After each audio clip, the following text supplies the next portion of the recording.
it's kind of like a punch in the gut. Like you can't really do anything about it, and they're trying to improve on those things. I mean, it's not like it's stopping the quality division.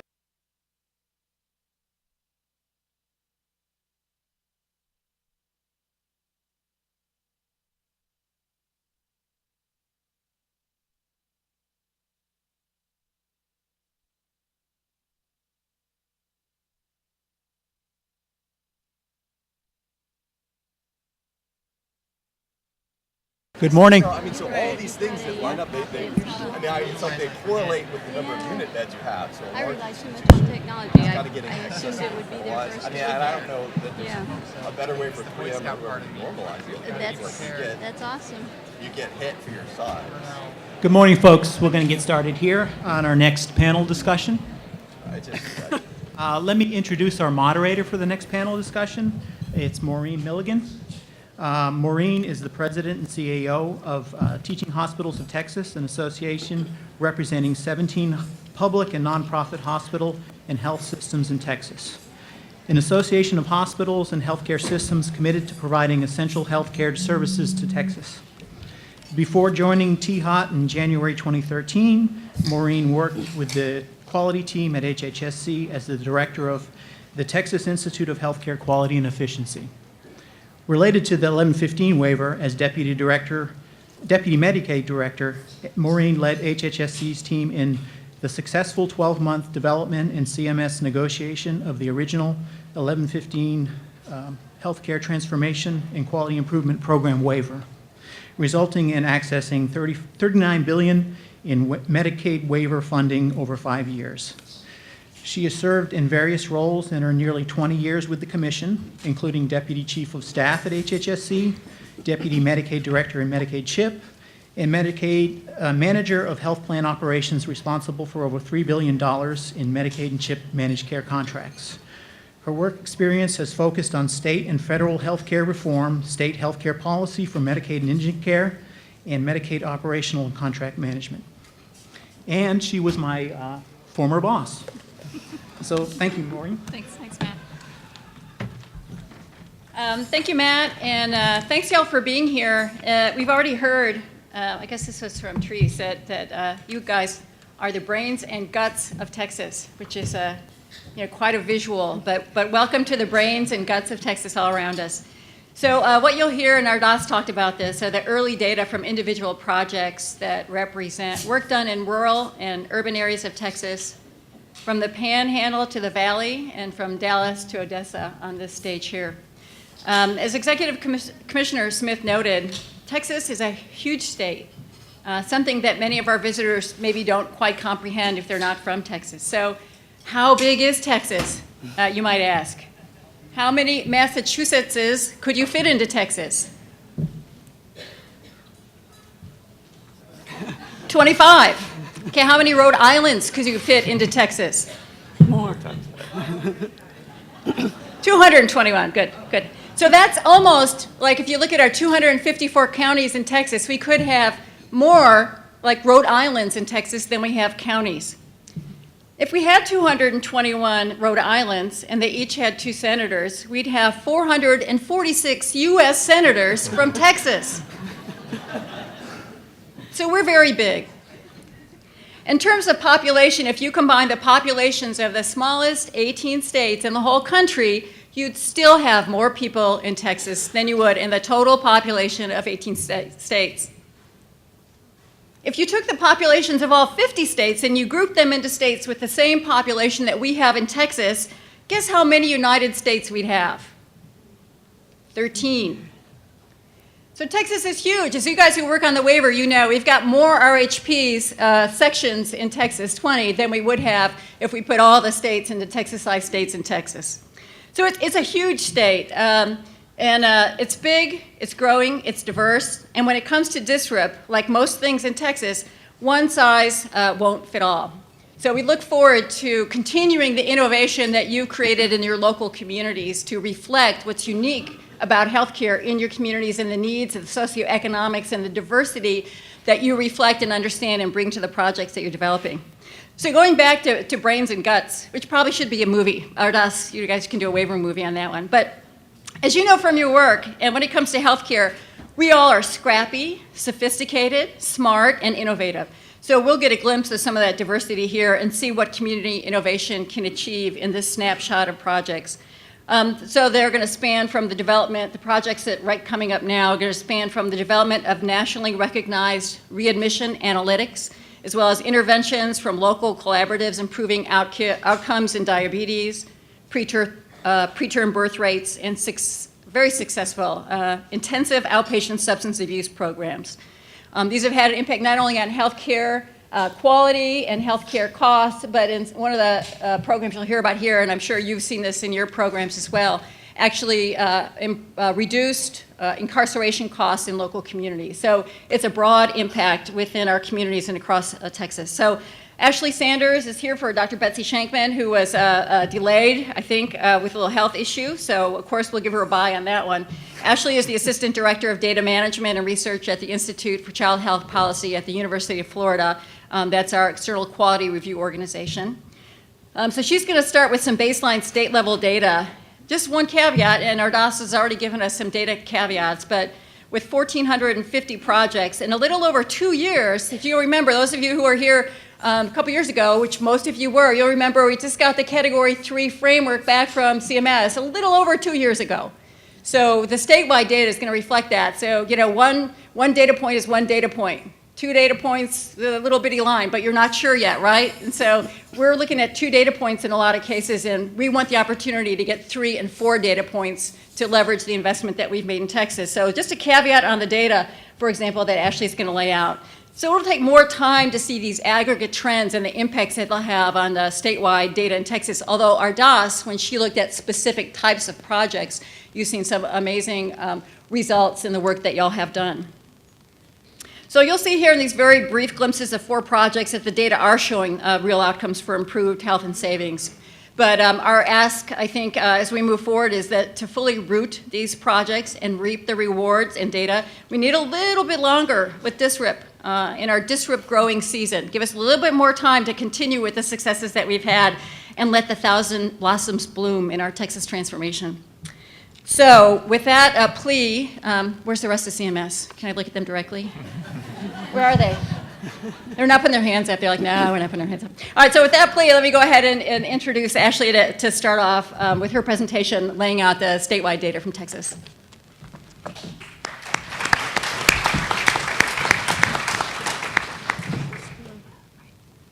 And I just did forward. Okay.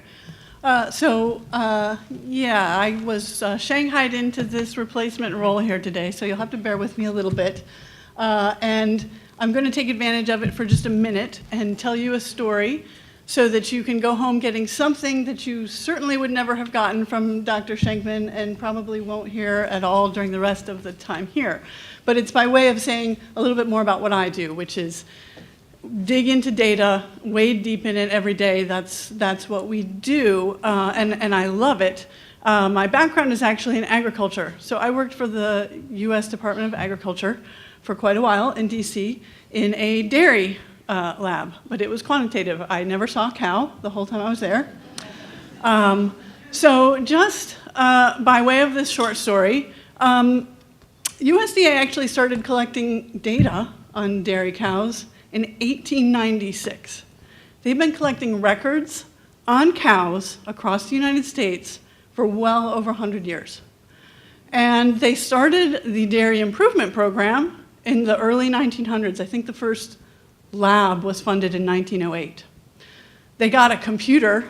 It was a super whammy, gigantic IBM thing in, I don't know, I think it might have been in Atlanta in 1959 so that they could replace 100 women who used to sit in Washington, D.C. and key in all of these records that came from around the country. And they started processing the annual evaluations in the 1960s. So when I started there, I thought it was super cool. Some people in agriculture say that I've now gone to the dark side because I'm in human medicine. But it's in so many ways similar, and I get to dive into all kinds of data questions. And when we started putting these slides together, which I worked on for Dr. Shankman, basically we started with a mountain and said, what do you want to tell them about? What do you want to talk about? And we kept trying to wheedle it down to 10 minutes, of which I have now used 2 to tell you that there are 9 million cows in the United States. But anyway, so again, what is it that we do at iChip? And I've been there for about 5 years, and I guess our partnership with Texas is over 12, maybe 15 years we've been working with Texas and Medicaid. And when I first got there, even 5 years ago, things have changed dramatically. You know, we kind of went through our measure set, and it was, you know, about yay big, and we kind of dumped all the data in and got our measures out. And you know how it goes at your institutions. The guys that did the HEDIS measures 10 years ago, they were in the basement, and now they're next to the CEO's office. Some of you are probably here. So we've been working with that Medicaid and CHIP data for a long time. Somebody, I think Artis mentioned that now we're getting all payer data from the state. So we are also able to use that data. We sort of take it in, it comes in a little bit differently, but we try to morph it into structures that we can analyze it in similar ways that we've been looking at the Medicaid data and do some interesting comparisons there. So briefly, what I'm going to go over a little bit of today are some of these measures. I don't know how much familiarity everyone in this room has with the 3M potentially preventable events, but we're going to talk a little bit about the PPVs, the PPAs, and the PPRs, which are emergency room visits, admissions, and readmissions to the hospital. And then the PQI, you may be a little bit more familiar with, that's the AHRQ measure set, but also looking at avoidable hospital events. So with the PPVs, we talked a little bit earlier, speakers have talked about the mental health challenges and in the health delivery system, and that's a big thing for some of the district projects. And we just wanted to highlight that as we look at our data, we certainly are able to delve into these populations and see these dramatic differences. And that's, I think, the key thing at this stage. As Maureen mentioned, we really only have a few years of data to try to say what we've done, but we can definitely say that the measures that we have, we're able to identify populations, we're able to identify differences, and so moving forward, we can predict that we'll be able to see what changes you guys are going to be able to make. So in any case, with the SMI population, you can see that line on the top, there's a much, much higher incident of these PPVs in the SMI population than we see with the non-SMI adult population. With the potentially preventable admissions, we see the same kind of stunning, really, difference when we look at these rates. Those are huge, huge differences. So figuring out how to better serve those populations is going to be a really important key to preventing these kind of events. The PPRs are a little bit different. So now we know the PPAs and the PPVs. We're talking a lot about what sort of care that person is getting in the community, what their managed care might be, and then they're arriving at the hospital. With the PPRs, it's a little bit different because we are talking about something that started in the hospital, but still can be the result of things that didn't happen following up to that care, either with the hospital discharge or with the follow-up care. So we're going to, in this case, be able to look a little bit at the all-payer data. We're going to look at the Medicaid data, and we've pulled out a particular population to do a little bit of a case study. So looking at insurance status, and this is using the all-payer data, and we really have only had that data available to us for a short time, so we're just now beginning to sort of tap into it and see what kinds of things we can point directions on. And if you look at this, this is the, and of course, I'm completely blind, so I can't see the prompter down here at all. But if we look at the insured population, obviously that's a much bigger chunk of this data. And this doesn't look all that impressive, but if we look at this on the percentage basis, now we can see that that uninsured population is in fact having a much higher rate of the PPRs. And that difference, 8.3 to 9.7, that's a fairly large move in the needle for the PPRs. Interestingly, when we look at Medicaid and CHIP, the PPR rates are much lower. And This we see across the board on the PPEs, and we haven't completely figured out exactly what the differences are, whether that is something that's different in the data stream or whether those are actual differences that are going on in the facilities. And that's definitely something that we need to keep diving into. So if we look specifically at the Medicaid and CHIP population, again, we can see that SMI population way, way above what we see the rest of the population showing for PPRs. So this is then a population that's going home, and for whatever reason, we assume that they're being treated and they're being given the same discharge information and the same opportunity for follow-up care as everyone else, but it's not doing the job. So if we look specifically, and I know this panel is going to focus on a few specific conditions, and so when Betsy was putting these together, she wanted to try to focus in on a few of those. If we look at heart failure, so now we're looking at PPR, and for those of you that aren't specifically familiar with how those work, we're going to look at the cause of the initial admission as the basis of how we would separate these out. So these are people who came to the hospital with a heart failure admission on the right, or who came to the hospital for whatever other kind of diagnosis was related to their admission. And then we look at whether those admissions are followed up with a PPR, and it's a much, much higher rate for heart failure. Now, heart failure is a serious condition, so this is not rocket science. That's not necessarily huge news, but it makes it something that's potentially actionable. And so when we look at what the top causes are for PPR, heart failure is in the top of the list, no matter how we cut the population, no matter what other conditions we compare it to. Heart failure is one of those that rises to the top. In expenses, in total cases, whether we weight them by resource utilization, it rises to the top. So when we look at those conditions that we can now identify, and identify the cohort that had that condition, we can go in and try to figure out what is it that we could do to help move the needle on these numbers. Okay, so the PQIs, this is the first you're going to get to see a little bit of the RHP data. We're going to look at a few of the conditions that are specific to what's going to be followed up here with this panel.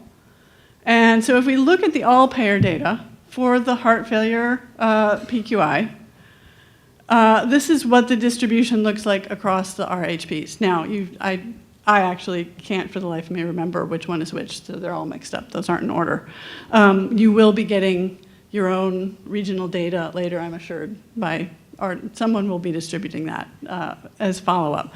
But you can see there are clearly large regional differences. So then the question becomes, why? What is it that's going on?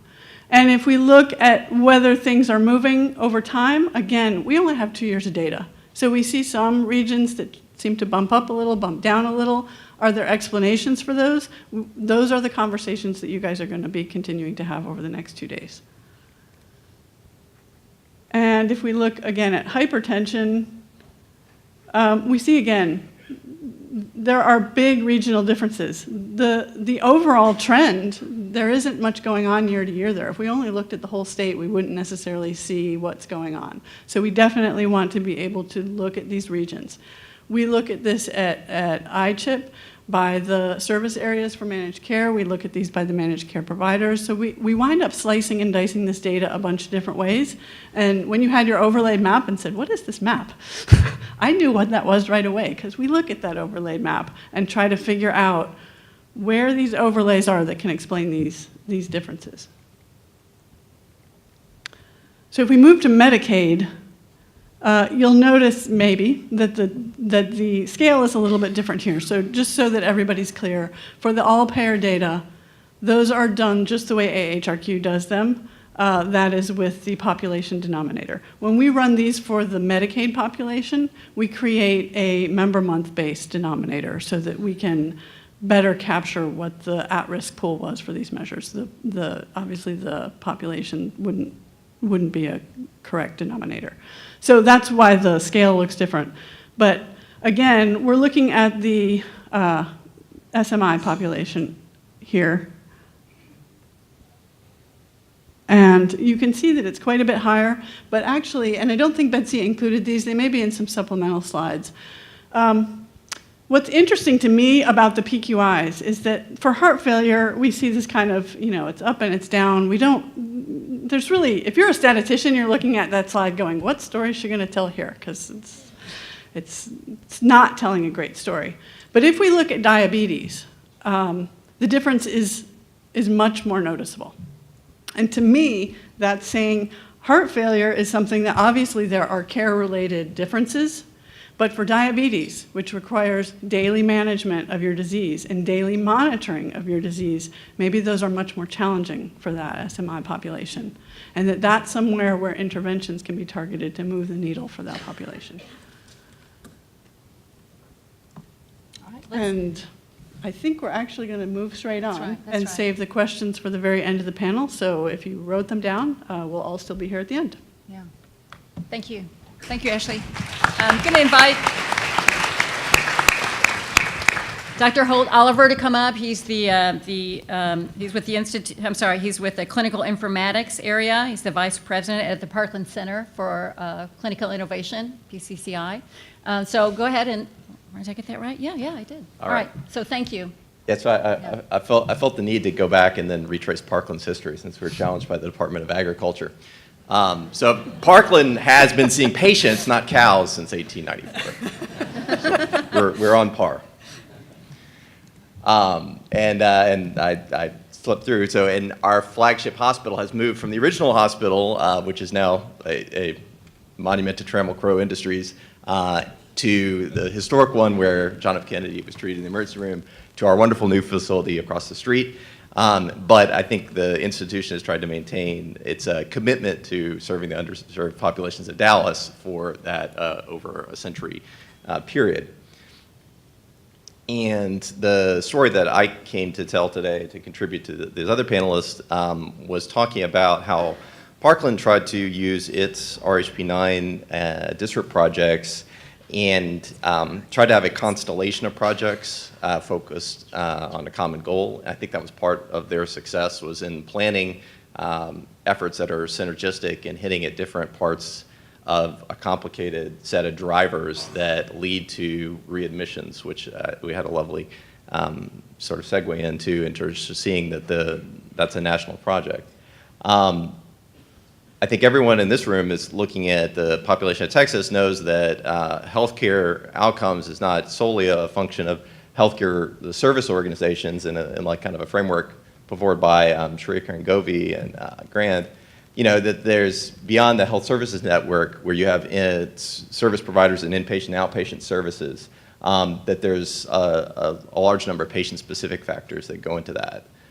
So that includes, how are they going to use their money that day? Are they paying their phone bill? Are they paying a copay? Are they paying to get their prescriptions refilled or test scripts, or to get bus fare, or to get childcare to go to a visit?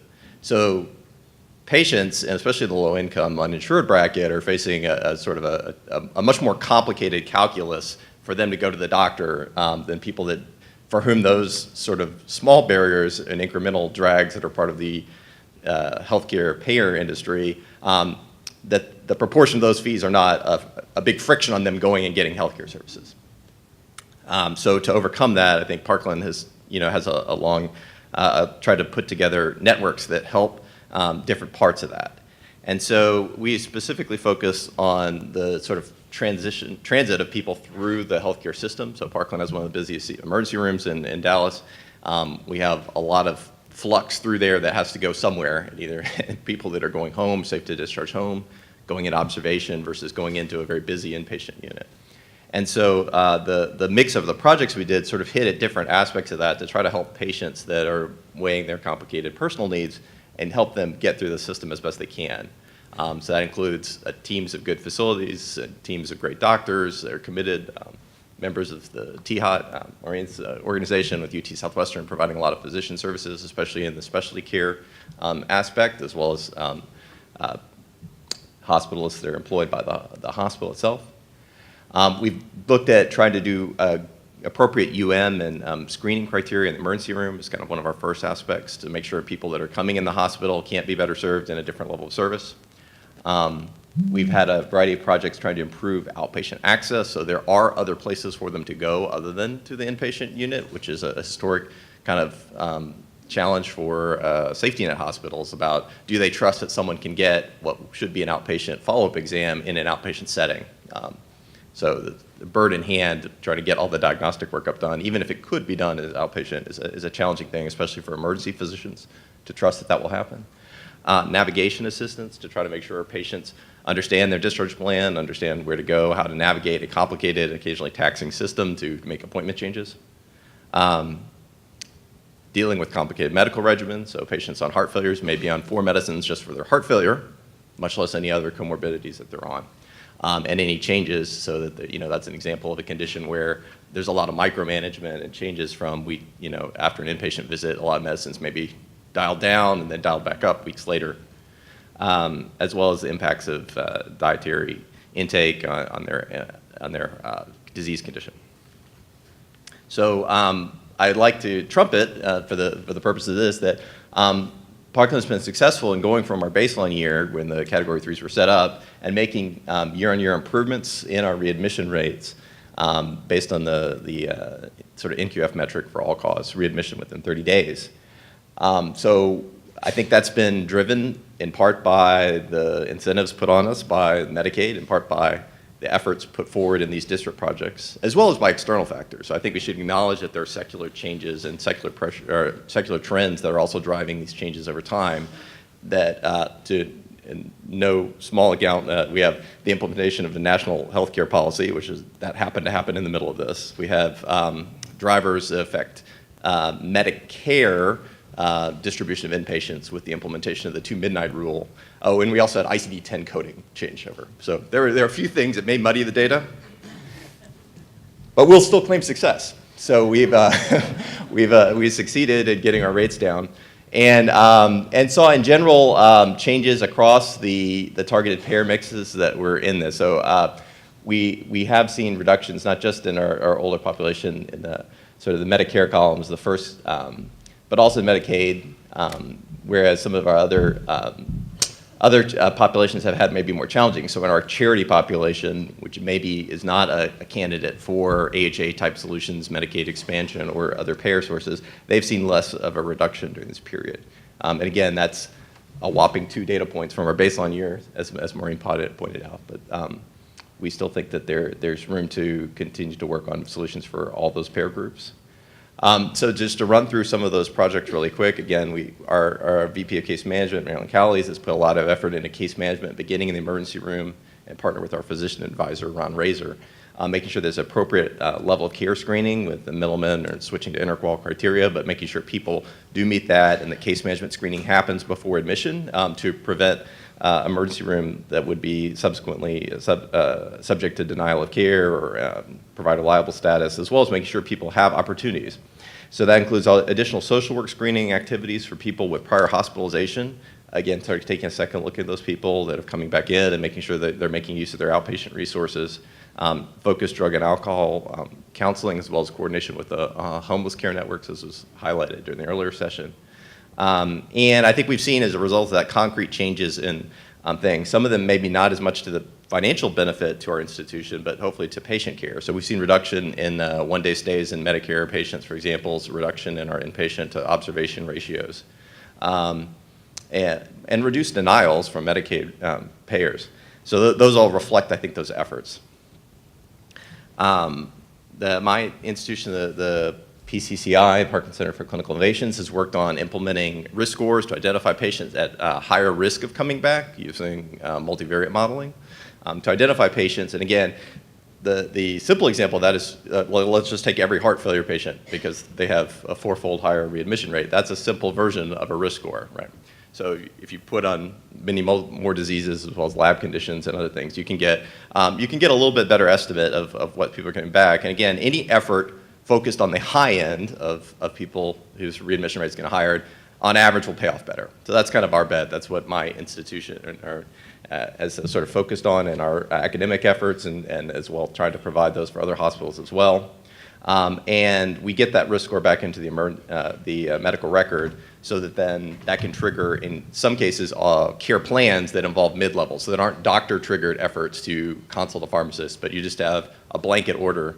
And so for people at a higher risk, you would ideally have a larger basket of services available to them in a setting where you have otherwise limited resources. So we don't have an infinite number of pharmacists, dietitians, but we do try to get them involved kind of de rigueur for people with higher risk. So for heart failure patients, almost across this risk spectrum, as well as for patients that meet high-risk criteria, we try to mobilize those as well as mobilize our tax outpatient network, the COPCs, to get them follow-up appointments.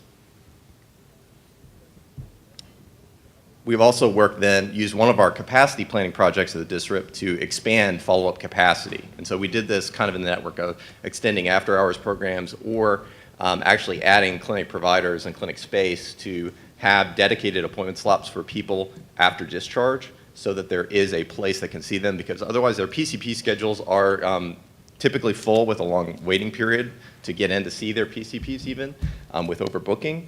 And so this is dedicated capacity so someone can see them. And it's available not only to our hospital discharge, but also to our emergency room, which has probably been the biggest user of that capacity to get people from a hospitalized setting, either emergency observation or inpatient, to an outpatient setting for their follow-up care. And hopefully that's kind of the catcher or a backstop. So whatever's going on with that patient, it gives them an opportunity to be seen again and potentially to catch mistakes or misunderstandings or things just not responding to therapy the way that's intended.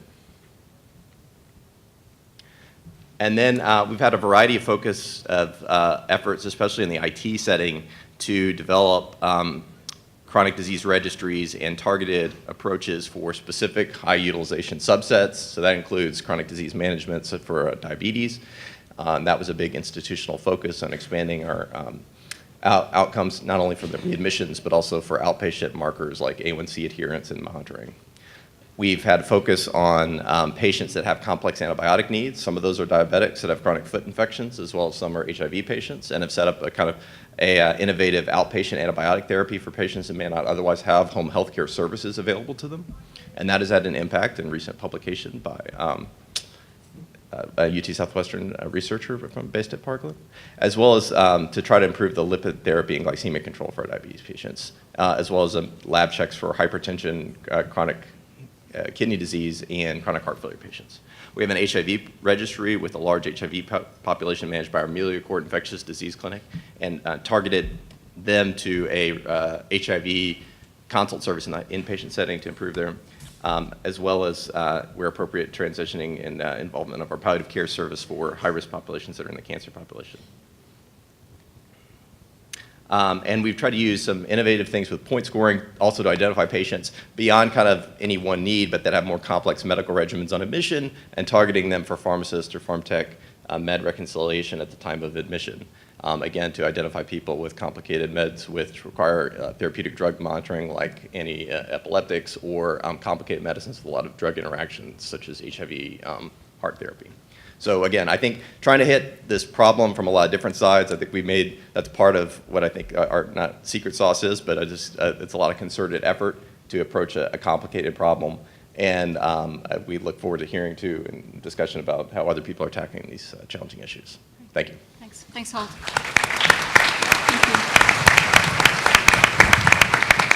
So up next, Dr. Perry Gilmore. He's the board president from Amarillo Recovery for Alcohol and Substance Abuse. So welcome and thank you for being here. Well, thank you. Okay, I want to start with a test. How many times does an average person go through 30-day treatment before they're finally drug and alcohol free the rest of their life? How about right there? Yes, sir. Yeah, you just looking everywhere but me. 5, okay? Have any other number? 7? 12's a little high. It's actually about 5 or 6 times before somebody finally gets it. So, think about the expenditure, the wasted time in somebody's life and things like that. And now the last test, we do a little survey. If you know a family member, friend, colleague, high school, college buddy that needed drug and alcohol treatment, raise your hand. If you know somebody, look around the room. Look look at what a pervasive problem this is. So ARAD was created to provide drug and alcohol treatment to homeless adults who were residing in one of Amarillo's homeless shelters. Our idea was to replicate what they would get in real 30-day treatment, but let the shelters provide the residential component, which is the most expensive part of that, and then we would provide the daytime educational treatment for that. So we're licensed by the state to do that. We have to maintain some ratios. The most important one is we only have 16 clients per counselor, so we can only afford one counselor. Roger Yoakum is an LCDC, so he runs that. He runs the educational component of that program. Our program, we run it 5.5 days a week, Monday through Friday. We send a transportation van to the shelters. They're all located downtown. They pick up our clients. They bring them out to our facility at 9 a.m. We keep them there till 4 p.m. We serve lunch. Why do we serve lunch? They wouldn't have lunch if we didn't provide it. And then they go back to the shelter so they can have dinner. On Saturdays, we run a half day. Again, we provide lunch because they wouldn't have lunch if we wouldn't provide that. And even though we're trying to simulate a 30-day program, it really takes about 6 calendar weeks for our clients to go through the program, because we actually give them more information than they would get if they went to 30-day treatment. We also, 4 nights a week, send our transportation van back to the shelters, and we take our clients to an AA or NA meeting at night. What that enables them to do is to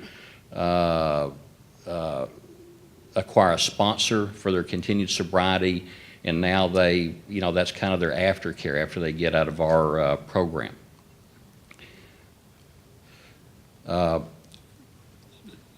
We partner, obviously, with all the shelters, and I always say we have 2 client groups.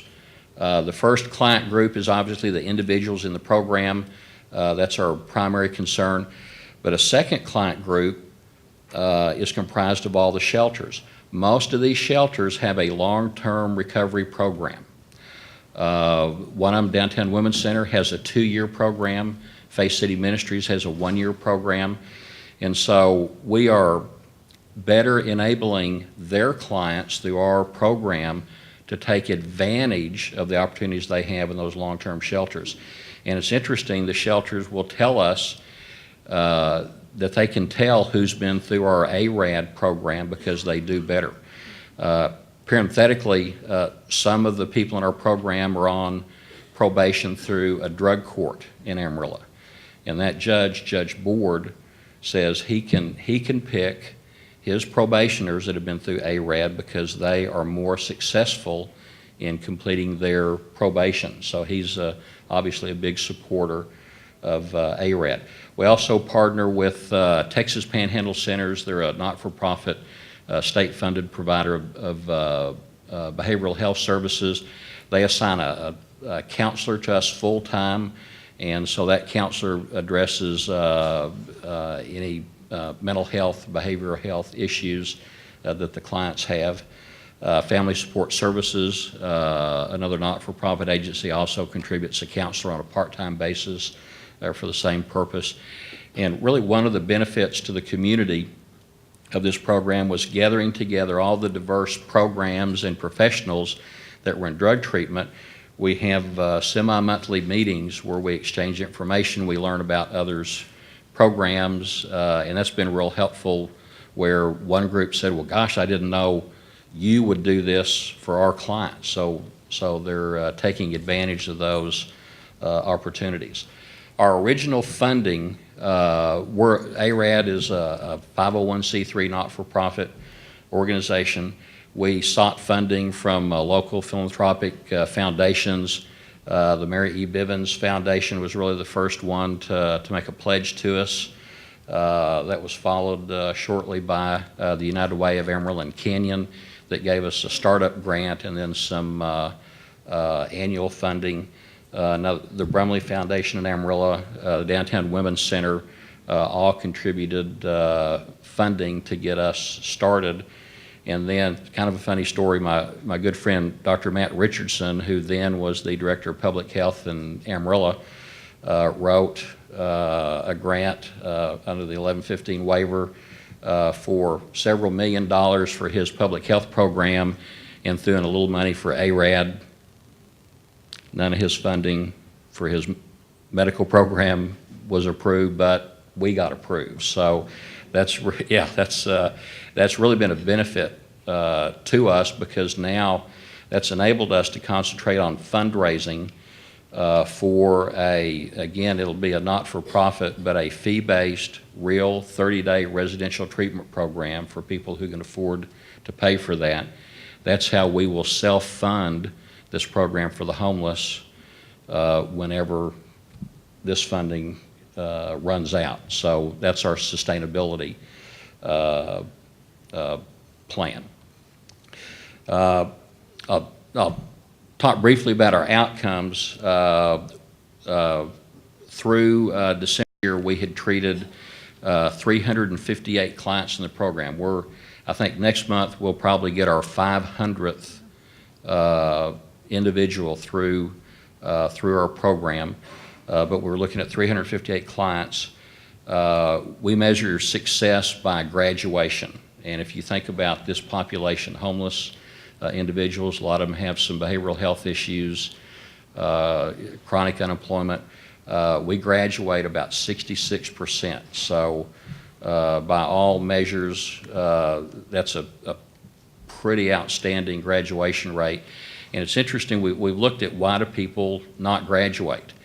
Half of the ones who don't graduate are kicked out of the shelter for behavior problems in the shelter, violating shelter rules. Like one of them he didn't like lunch, so he threw a sandwich at the cook and got thrown out of the shelter. So, and one of our requirements is they have to be in a shelter, because that's that safe, sober environment that's so critical for their recovery. So we have a 66% graduation rate, and that's kind of remained constant through the 3 years that we've been providing service.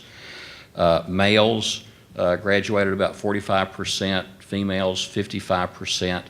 That could be an artifact of the Downtown Women's Center. They send all their women through the program. They get probably the best supervision in any of the shelters, so that may be why they have a little higher graduation rate. And then African Americans have a very high graduation rate, as do males 40 to 49. Maybe that's that maturity, or they're tired of that lifestyle, something like that. We attempt to collect data. We get our clients to sign a waiver that allows us to access their local arrest record 1 year before they enter the program and for a year afterwards. And then also they self-report their hospital admissions. So we try to contact everybody 60 days after graduation. We're able to contact 68% of those people. And again, with this population, fairly good contact rate. Of the ones we can, we track their sobriety and the rest and hospitalizations. Now, don't focus on the 99%. We're not that good. That is an artifact of most of the people we contact we're calling the shelter, and they're still in the shelter, therefore we can contact them. The rest is what we really want to focus on. The change in arrest, the arrest decline 81% for all of our clients. The ones that we can contact, they go down 86%. So an interesting artifact of this was whether or not they graduate, arrest declined dramatically simply by enrolling in the program. The hospitalizations, these are small numbers, they declined 12%, and we put a value of $15,000 on hospitalization. A lot of times that's an ambulance trip to the emergency department, They're in such poor health, they go to ICU maybe for a day. So we have saved our community a significant amount of money in terms of public funds, either for criminal justice purposes or indigent care in the hospitals by this program. Thank you.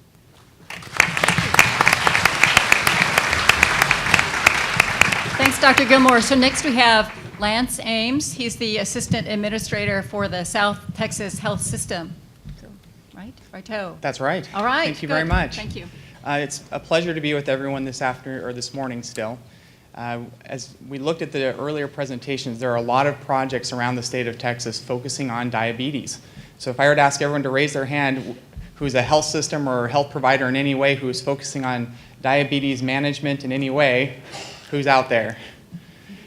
So how important is it for us to collectively have data and to look at our programs, measure the outcomes of those programs, and see if we can make a difference? It really is a disease that is very widespread and something that we need to continually focus on.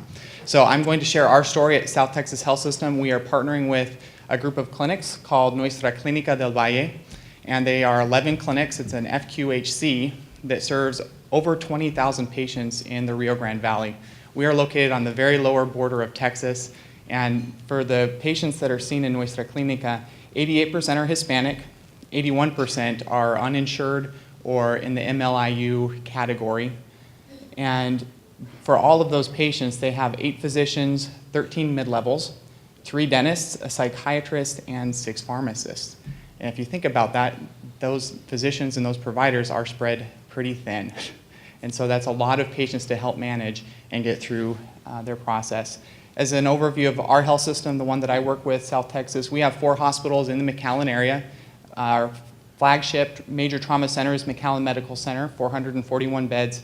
We also have a heart hospital with 60 beds, and in Edinburgh we have a 111-bed children's hospital and a regular general acute Edinburgh Regional Medical Center with 102. And so together, as we work with Nuestra Clínica, we've been able to make a pretty good difference. And I'll get to the data at the very end. I'll kind of tell our story as we go. This is a map of the border. And so for all those dots, those are the different Nuestra Clínica clinics that we have dispersed around. And as you look at them, some of these clinics are bigger in size and some of them are very small. And it doesn't matter what setting you're in, if we have the right processes in place, we can truly make a difference. So this is what our district project was based on. We started a little late. We didn't get in on DY1 or DY2. We started DY3. And we're very grateful to be in the district program. It truly has made a big difference for us. The major problem statement that we have is looking at the diabetic population. We have 7,288 of diabetic patients in Nuestra Clínica, and of those, 37% have their A1C levels above 9%, which is unmanaged diabetes. So our goal is to get that down. That is too high. And how did we do that? We looked to one of the great founders of healthcare quality, Abidas Donabedian, and his model is to look at structure, process, and outcomes. So whenever you have an issue, you have to put a structure into place. And then you have to have a process to measure continually, keep things consistent, and have a format for accountability as you go. And as you do that, outcomes will come. So the structure we chose to look at is the patient-centered medical home. And there are several different accrediting bodies. If you're looking into PCMH, there are several different places, the Joint Commission, the NCQA, AAAHC, all those institutions help you become accredited as a PCMH. Overall, they're very similar. So for Joint Commission, the components of a PCMH include, first, patient-centered care. So this is focusing on patients, their culture, who they are, their habits, looking at them, making personalized plans of care. 2, making it comprehensive. So instead of the traditional patients come in, sees their primary care doctor, goes home, how do we involve more of the specialties that are out there? How do we get psychiatry involved? And for Nuestra Clínica, that was one of the more important aspects that they added through this district project as well. They started about 2.5, 3 years adding the psychiatry into the primary care clinics and working with dietitians as well. The coordinated care, that's working across the continuum. So they are here in the clinic, but they also go to the hospitals, and we do want to make sure that they are appropriate hospital admissions and coordinating it across the entire continuum of care. I like how they say superb access to care. It's not just access, it has to be superb. And how do you make that happen, especially with as few providers as you do have? And then the last is systems-based approach, making sure that we are having performance improvement projects going on. So that's kind of the basic PCMH ideas. And what we did at Nuestra Clínica was have a completely big change in the culture of the clinic. So when we started this project, we started and overhauled all of the policies. So all of the policies in the clinic now reflect PCMH. From the very registration desk where you start, they are to educate patients on what patient-centered medical homes are. They are to impanel a patient to a specific provider. That was a new concept. And the physicians, some of them liked it, some of them were a little resistant. But I think as time has gone on, it has come to be a very positive thing. And so with those policies, those procedures, everything, we needed to make sure that they worked. So we also invested in an electronic medical record. That had not been there before. So if you think about 11 clinics, with electronic medical record and without, you have a much stronger ability to track data and to see what is going on in this population and understand how to improve population health as a general idea. So that's another benefit of this project for Nuestra Clínica. The other part that they worked on is having warm handoffs. Making sure that it's not just an order that goes into the EMR, nutritionist consult. It is a person-to-person handoff. They will bring the nutritionist into the room, introduce them, and make sure that they have that provider-to-provider communication. The other part is PCMH model is that it encourages patients to play a part in their goals. So instead of just giving a prescription, which for some people they may not even understand what that prescription is or means or what it does, it's working with patients to let them assist in establishing what goal will work for you. What is realistic? Let's start here with your diet. Can you work on excluding soda from your diet? It's really helping to make sure that something that they can be engaged in. If they help make the goals, they're more likely to sustain those goals and to actually accomplish them. And then the other part is working with other entities, and they've also developed their own program called New Care, Nuestra Clínica. It's really one of my favorite parts of it is they have some community-based, it's a certification that certain individuals can get. It's for a community health worker, and they're called the promotores. And those individuals will meet the patients in the clinic when they arrive, and they are there to be a moral support, someone that speaks their language, someone who has been a diabetic patient themselves, and they are now pushing past that, and they can give that moral support to the patient so they can know, all right, if this person did it, I can do it. And they were there with them the whole way through both the primary care and the behavioral aspect of the treatment care. So, structure. The other part of this is orientation. How do we make sure all of our employees are on board? We have orientation forms, and you'll see highlighted in yellow, PCMH is on there. So there's a whole section in orientation for PCMH. The person who teaches signs off, and the employee who is trained on PCMH signs off. That's part of our accountability piece. For other parts of our process, to make sure that we are doing this continually, we have patient panel huddles. And again, you'll see that there's a place for them to sign. So every day when we have our psychiatrists, our PAs, our nurses, our dietitians, they gather together and then they sign in. And we make sure that that process is happening continually. And as we've driven accountability, we know that these huddles are happening, and we've actually heard very positive feedback from our providers. Patient education is another very important part. So with each patient encounter, we have brochures and pamphlets. We have a video in English. If anyone has a Spanish video for PCMH, I would love to see it. That's something we've been looking for. So this is the outcomes, what we all kind of wanted to see. When you look at DY3, when we first started, we had, of the 20,520 patients in our clinics, 7,288 were diabetic, type 1 or type 2, between the ages of 18 and 75 years old. And 2,696 of those had A1C greater than 9%. We've been able to decrease that substantially. So if you look at the percentage of patients that had A1C greater than 9, it went from about 37% in that initial year down to 29.2 in the second year. Right now, we have seen a little bit of an uptick to 33%. A lot of that is actually because we've added new patients. So you'll see the total patients went from 20,000 to 22,000. We're doing a lot of work to promote this clinic in the community. As new patients come in, it's more patients that we're having to get into the program. But overall, that is still much lower than initially we projected. I think the other thing that's not being measured in our project is just the overall prevalence of diabetes in this population. And so we are, for this project, measure the A1C greater than 9%. But you'll see the overall number of patients with diabetes has gone down from DY3 to projected DY5, 17.1%. And that's what this is, a lot of it is about. And as we have the right structure in place and as we continually work on our processes and make sure that we are doing true PCMH, we're seeing great outcomes. And a lot of that is thanks to this district project, and I think it's been a very positive outcome for us as a health system. So thank you. Thanks, Lance.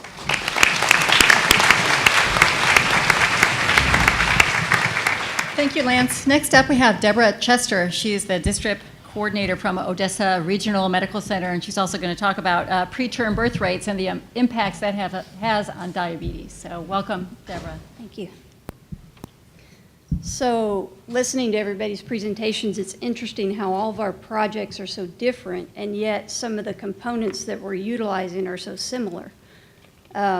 The more that we can do to try and listen to each other and take ideas and take them back to our projects, I think the more success we have. So what I'm going to talk about today is our preterm birth rate project. It's our Category 3 project that was tied into the gestational diabetes Category 1 project.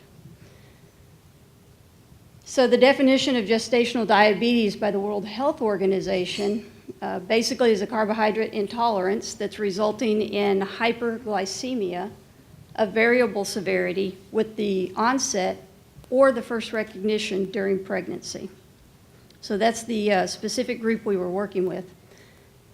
Just to give some statistics from the state of Texas, from 2002 to 2012, the prevalence of diabetes in general in our population has increased almost 50%. There is a prevalence of increase among our adolescent patients now, and also among our childbearing age community of 40%. Gestational diabetes itself is reported to be roughly 5% of all pregnancies in Texas. However, some of the data that Medicaid has focused on and linked together with birth certificates and diagnoses at the healthcare systems has that rate of gestational diabetes actually being more around 9% as a whole. It's much more prevalent also in clients that have the CHIP program for insurance. The Texas pregnancy rate, not the rate, that's a whole different topic. Medicaid actually pays for more than 50% of all pregnancies that are in Texas, so the dollars associated with these costs can be very great to the taxpayers and to the healthcare institutions themselves. For a person that has that has gestational diabetes or even pre-gestational diabetes, their instances of stay in the hospital can range anywhere from half a day longer to 1.5 days longer versus the non-gestational diabetic patient.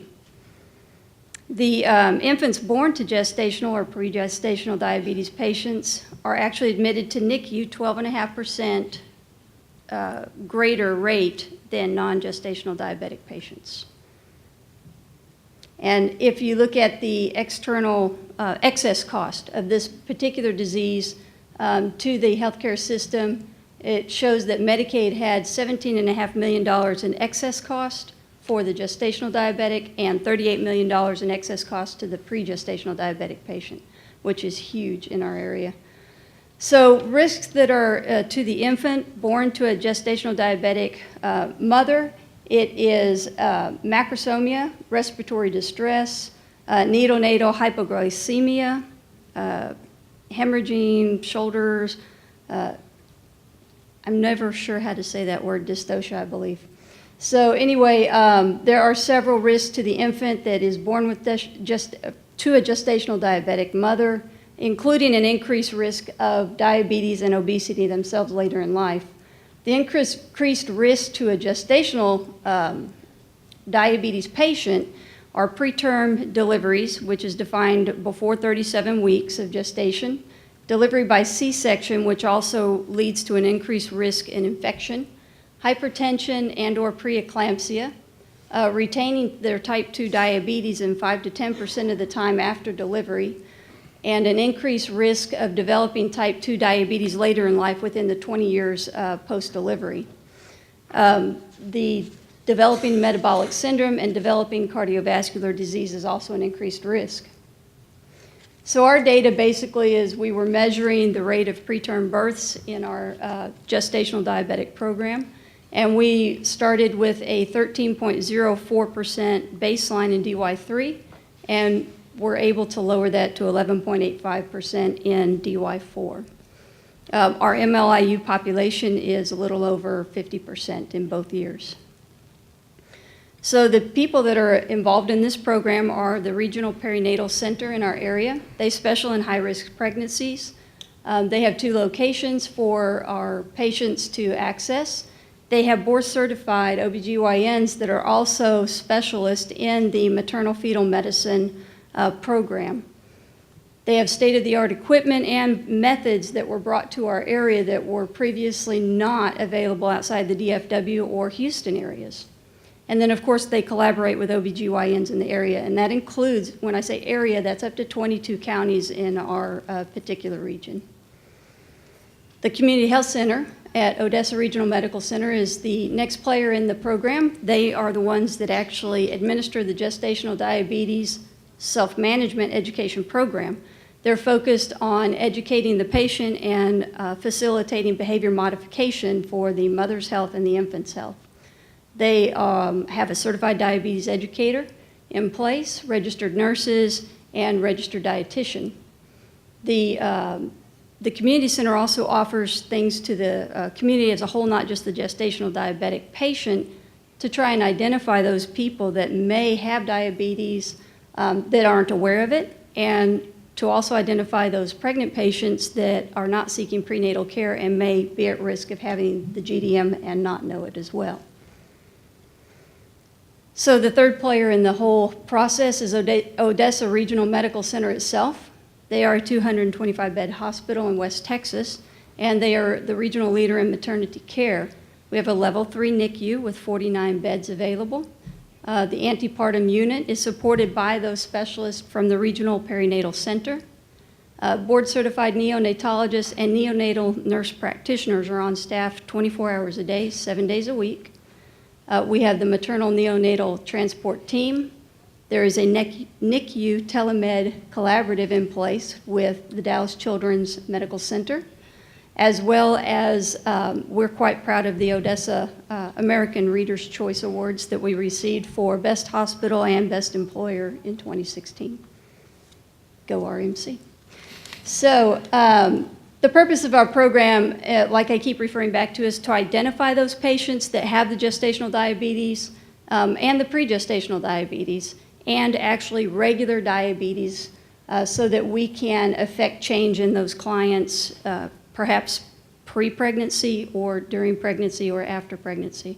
We provide patient-directed education to the patient, family, and community, and we use evidence-based tools and resources for that. And the biggest part is to empower the patient, empower the family, the community to take control and ownership of their disease. We're not there to, try and hound them, babysit them, anything like that. We want them to recognize it, understand it, and own the process for making their lives, more livable and happier with their disease.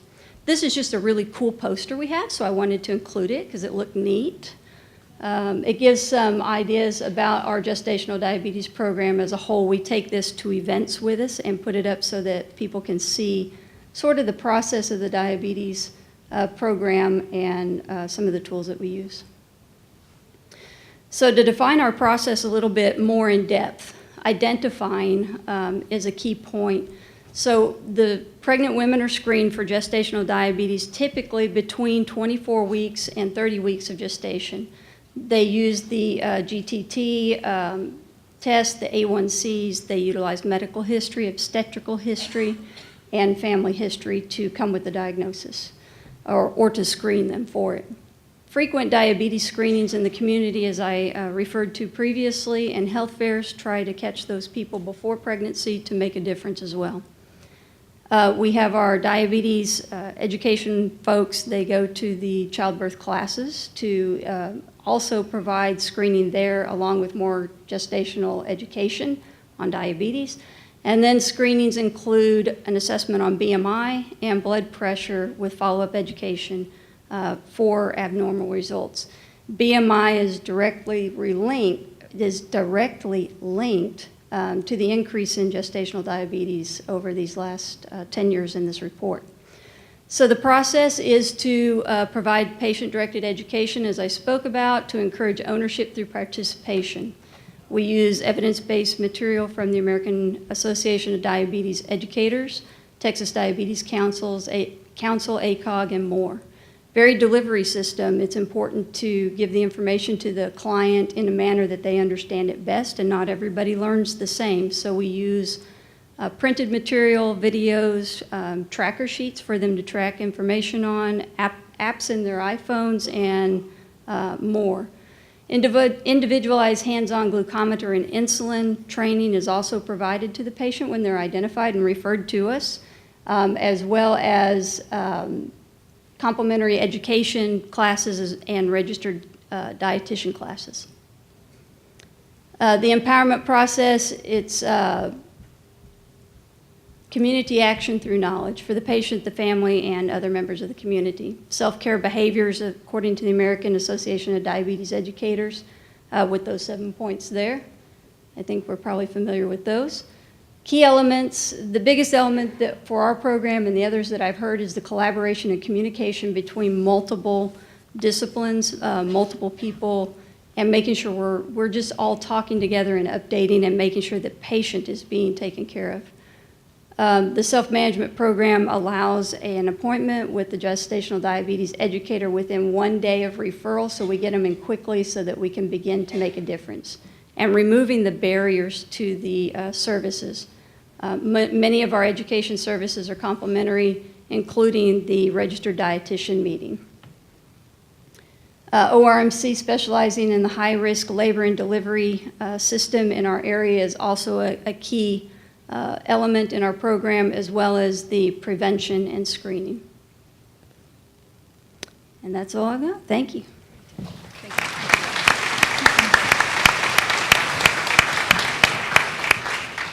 Thank you all for doing a great job, and I know it was a quick thing, but we're teeing up questions, so now is the time we have for you to ask questions of the panel, a broad range of projects and outcomes, and as you heard, they would like to hear from you as well. So any questions or comments that you would like to ask or pose, and then I want to see if you guys have anything you want to comment on as well.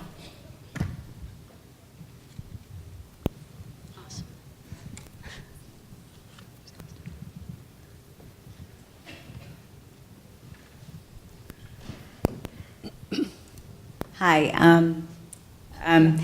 This was very informative. I mean, just excellent presentations. I do have a specific question for Dr. Gilmore.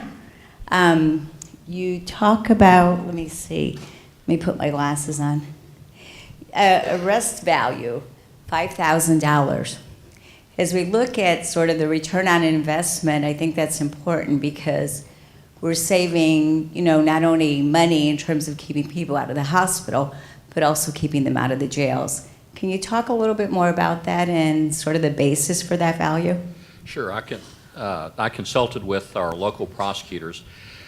Most of these people, if they're going to be arrested, it's a nuisance crime. So a lot of times it's public intoxication, Class C misdemeanor, which is not going to be $5,000. They spend a night or two in jail. There's some court costs, there's police costs, things like that. Some are arrested for trespassing. You know, the police get called to solve a variety of problems, and the tool we have is arrest, typically. So if we put somebody in jail for trespassing, that's a Class B misdemeanor, that's county court. Narcotics paraphernalia is Class B. Marijuana depending on the amount, Class B. So you get a court-appointed attorney, you're going to stay in county jail. That's going to be more costly than if you actually have drugs, cocaine, meth, heroin, any of those. It's a felony. There are going to be suppression hearings, court-appointed attorneys, all that stuff. So that's even more expensive. Could be well in excess of $5,000. So we kind of agreed that $5,000 was kind of an average for an arrest. Then you have to factor in if you need help. The police are now putting some drunk in jail and they're not available to come help you with your problem. So that's kind of how we derive those figures. Thank you. Other questions over here? I think there's a internet audience, right, Ardas? So the mic will help on that. Hi. This question, I'm so sorry, I don't remember your name. You're from Parkland. In terms of your risk score monitoring, I maybe missed it, but what was the software that you guys used for that? And how often are you doing your EHR eligibility review in order to capture the people who are high utilizers? Sure. So the software is called Pieces. It was software originally developed at Parkland. It's since been spun off to a company that has commercialized it. But we provide that risk stratification on all inpatient admissions. So everyone that's being admitted to adult inpatient medicine services are getting that score. It's provided within 24 hours of admission. And it's updated if there's some data changes during that time. And taking into account both some diagnostic information, such as the presence of heart failure, as well as lab-based indicators of more severe disease or other diseases that may not be present in the patient's coded electronic medical record or problem list. So that's usually part of the challenge in risk stratification, doing by hand or automated, is that all the data is actually in the electronic medical record. So, but it's I think that gets at most of the questions. We do and you mentioned too, do we do any other reviews? I mean, there's the Milliman or interqual reviews are done by case management. Those are done on the everyone that has an ADT order for admission, and that screening is for appropriateness of admission. They have a goal of over 95% for appropriateness review for ER-based admission. Other questions over here? Oh. Over here. Oh, sorry, I'm sorry, over there, okay. No, thank you. But I was I going thought to you were let the gone, lady go maybe. first. Okay. I'm Dr. Gonzalez from the City of Laredo Health Department. First of all, congratulations to the panelists, because I think you're a good example to HHSC and CMS of if you collaborate, and certainly looking at your resources, this is a good example of sustainability. You prevent hospitalizations and urgent care because you're detecting and intervening early. And so congratulations. We too in Laredo are doing disease self-management and behavioral health integration, and we also have a C project, which we're leveraging for resources. My two questions, one to the Rio Grande Valley representative: did you use the 1115 resources as the match for the C project? And then for HHSC, and I don't know if Ardas is there, I think the person who is looking at gestational diabetes from Odessa makes the case, the importance to intervene early with moms during prenatal care. But in our case, we've been asked to exclude in our 1115 project all our gestational diabetics and just concentrate on the 18 to 75 non. And I couldn't understand why very high-risk group that we want to prevent both mom and baby. So two questions, one for HHSC, why in our project are we excluding moms? And then for the Rio Grande Valley, did you use the 1115 funds as the match for your C project? I'll go first. So for the C project, it is separate for us. We used our district project to, especially for the behavioral components and the promotores components, that's a Nuestra Clínica expense. And the C project is something that they do participate in, and there are several different programs and projects that the hospitals and the clinics participate in, and they all have an effect on the diabetic outcomes. But for the purpose of the project, it is not part of the funding of it. And I'm gonna, is this on? Provide a quick answer on the HbA1c. The difference there has to do with the measure specifications themselves, with the HEDIS measure being specifically designed for measuring diabetes in a general population. And Odessa actually started out with that measure and found out it wasn't going to work for them and switched to the preterm birth rate. Yes. Yep. So my question is for Dr. Oliver. Hi, I'm Dawn Ziegler from JPS, right across the Metroplex. So we've got data, right, that predicts readmissions, but how do you get the organization to activate?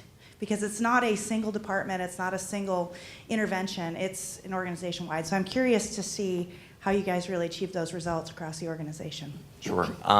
So, you know, our project for acting on the risk score kind of spread from an initial sort of research project that focused mainly on heart failure patients first, and then expanded out and before the district projects to the other CMS conditions that were part of the hospital readmissions reduction program through Medicare, and then extended again through the district project to patients not meeting those initial admitting criteria. So we use nurse navigator-based protocols. So for patients that are above a certain screen level, we had targeted enrollment rates as part of our milestones for the district program for the number of patients enrolled through the nurse navigating program that was triggered by the risk score.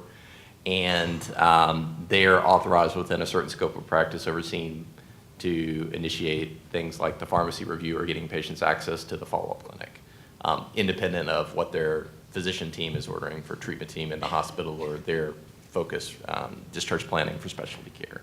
So we kind of removed the loop to have to ask for help to sort of make it proactive.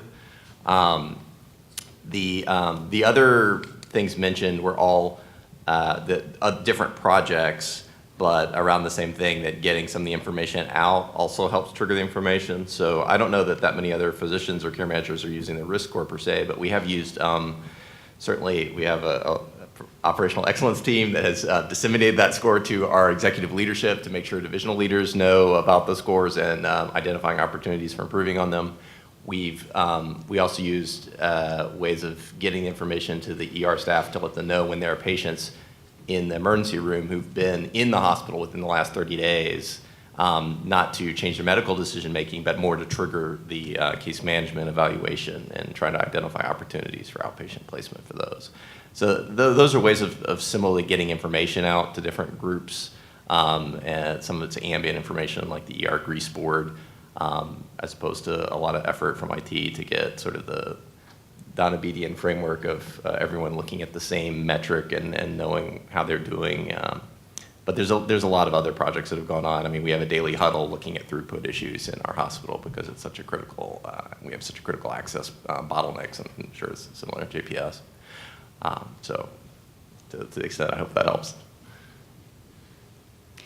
So I think we're past time, but I want to thank the panel. Thanks, y'all, for doing such a great job laying out information that is very powerful in 10 minutes or less. Please visit with them during the course of the next couple of days and share your stories or ask more questions if you have them. And I'm going to turn it over to Rebecca to tell us what's coming up next, which I think might be lunch. Yeah. All right. First steps to getting lunch, though. Oh, sorry. We have a couple of things we need you guys to do. One, please move all of your stuff off the table. And two, please leave the ballroom. We're going to have our staff in to set up for salads and get things going, and we'll open the doors back up at noon to eat. Thank you. Also, one other thing. If you are a vegetarian, please leave your green card at your place. If you did not get one, they're available at the doors, and you can run in and put that down.